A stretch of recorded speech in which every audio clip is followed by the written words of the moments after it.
1834, date de rédaction dont ne badine pas avec l'amour, Musset est un jeune écrivain de 24 ans. Il est en effet né en 1810, durant le Premier Empire.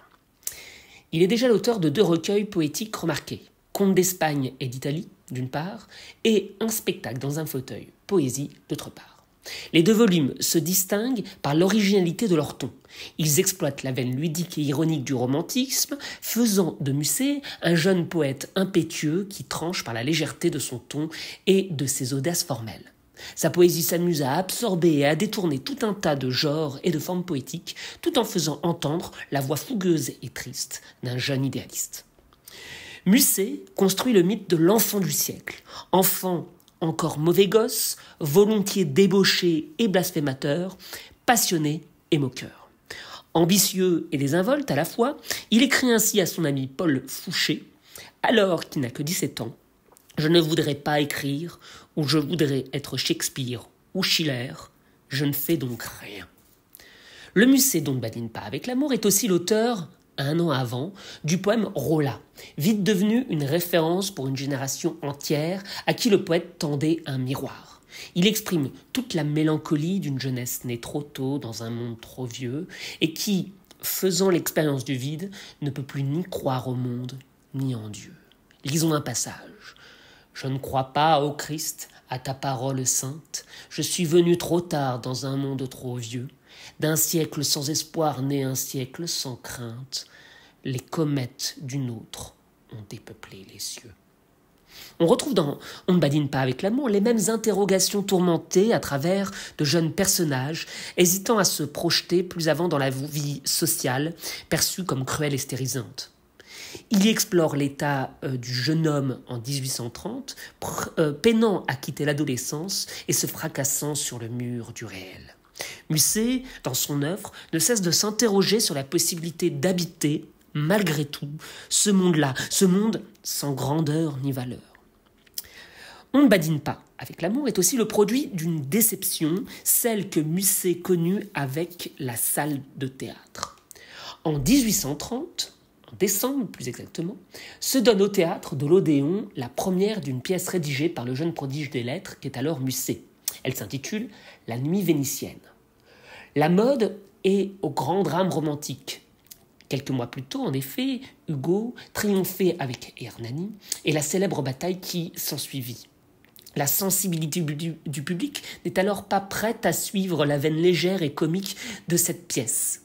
La soirée est catastrophique, des sifflets sont poussés et la nuit vénitienne est arrêtée dès sa 2e représentation. Paul de Musset, son frère, écrit dans la biographie qu'il a dédiée à Alfred de Musset, rebuté par un échec dont il ressentait vivement l'injustice et la cruauté, ne composa plus d'ouvrage au point de vue de la représentation. C'est donc ainsi qu'il a l'idée du théâtre dans le fauteuil, dont On ne badine pas avec l'amour est un exemple parmi d'autres. La scène ne veut pas de lui, alors il ne voudra plus de la scène. En se tournant vers un spectacle intérieur, à lire, comme il dit, dans un fauteuil, Musset ouvre tout un champ nouveau et original à l'écriture dramatique. On ne badine pas avec l'amour est composé en 1834 dans un contexte biographique particulier, celui d'une rupture amoureuse. Musset a connu une histoire d'amour fulgurante avec la romancière George Sand. Sans en retracer tout le déroulement, il faut tout de même en relever l'importance dans le processus créatif de la pièce qui nous intéresse. George Sand et Musset se rencontrent en juin 1833 par l'entremise de leur éditeur commun François Bulloz et malgré les 8 années qui les séparent, l'entente est immédiate entre ces 2 écrivains qui deviennent très vite amants. Fin juillet 1833, Musset se déclare dans une lettre. « Mon cher Georges, j'ai quelque chose de bête et de ridicule à vous dire. Je vous l'écris sottement au lieu de vous l'avoir dit. Je ne sais pourquoi, en rentrant de cette promenade.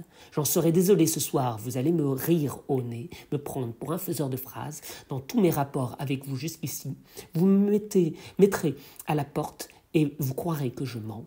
Je suis amoureux de vous. » Ils vivent des jours heureux, unis par la passion tant amoureuse que littéraire. Musset brave la résistance de sa famille, peu encline à accepter cette idylle, et part avec George Sand en Italie. L'épisode vénitien qui a fait couler tant d'encre s'ouvre alors. Pour faire bref, rien ne se passe comme prévu. Georges est malade dès leur installation dans la ville, et le jeune Alfred préfère courir la ville et les soirées, et notamment les maisons closes, plutôt que de rester au chevet de son amante. Et puis, c'est lui qui devient malade. Et quand c'est lui qui tombe malade, entrant dans des sortes de délires, Georges, elle, se sacrifie. Aidée du docteur Pagello, elle le soigne, mais entre-temps, son amour pour Alfred s'est étiolé et elle ne résiste pas aux avances du docteur. Musset rentre à Paris, le cœur déchiré, mais encore rempli de l'espoir de voir renaître une histoire qui l'a transformé. Et c'est là qu'il compose, pressé par son éditeur, un nouveau spectacle dans un fauteuil.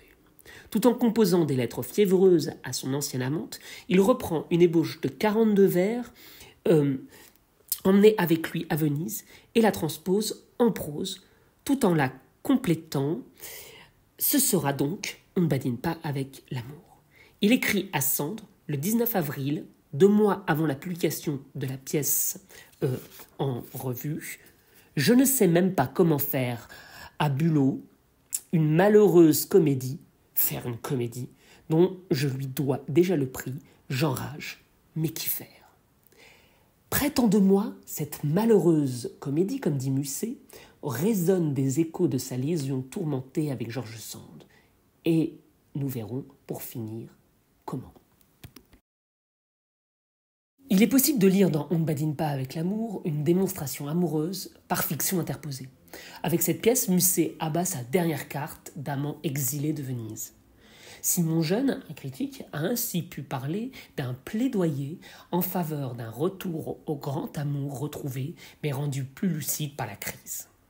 De multiples échos se lisent entre la correspondance privée et le dialogue théâtral. Par exemple, la fin de l'acte 2 contient la reprise textuelle d'un extrait de lettre de Sand à Musset.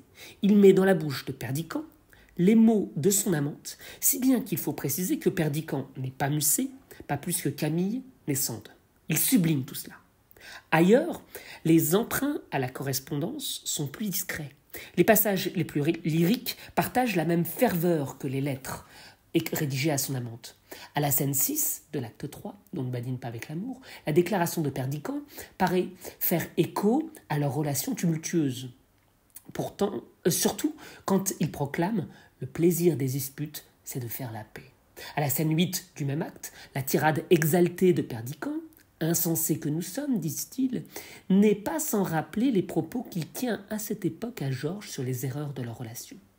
Si la liaison entre les deux amants reprend un temps au retour de Sand à Paris, elle a abouti à un échec sans retour en mars 1835.